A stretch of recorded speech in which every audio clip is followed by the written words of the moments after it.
સવારે ચાય જોડે નાસ્તા માટે આપણે પૂરી બનાવીએ। ચાલો મિત્રો બતાવું। મારા લિસ્ટ મુજબ રેડી કરવાનું કટિંગ કરીને, અને આ પૂરી સરસ બનશે મિત્રો।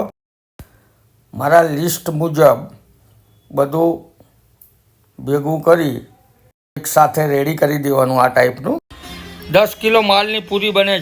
સિંગને આ ટાઈપની પીસી નાખવાની, ચણાને પણ આ ટાઈપના અધકચરા પીસી નાખવાના, તલ પણ નાખી દેવાના અંદર। આ પૂરી 2 થી 3 દિવસ માટે બગડતી નથી મિત્રો। જીરું નાખી દેવાનું,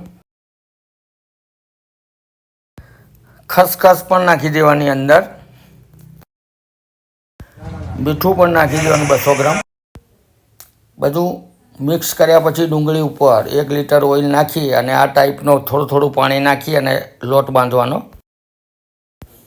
આ ટાઈપનો નરમ થવો જોઈએ। મસળ્યા પછી લોટને આ પ્રમાણે લોવા પાડવાના। આ ટાઈપના બધા રેડી કરી દેવાના।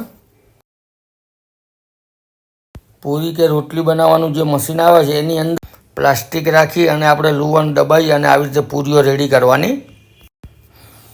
એક બોઇલમાં તેલ નાખી અને ગરમ થાય એટલે અંદર બધી પૂરીઓ આવી રીતે તળી નાખવાની।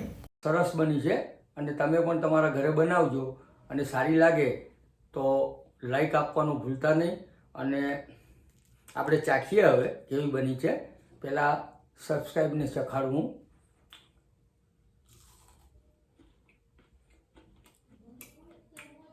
કારણ કે ડુંગળી અને મરચાં અને જે બધો મેદાનો અને જે પૂરીનો સ્વાદ આવે છે એ પ્રમાણે આપણે કોઈ ચટણી વગર એમને પણ ખાઈ શકાય એવી બની છે રેસીપી। તમે પણ મિત્રો બનાવજો ઘેર, અને ચાય સાથે તો સવારના એટલી મસ્ત મજા આવે છે મિત્રો, ટોપ બની છે।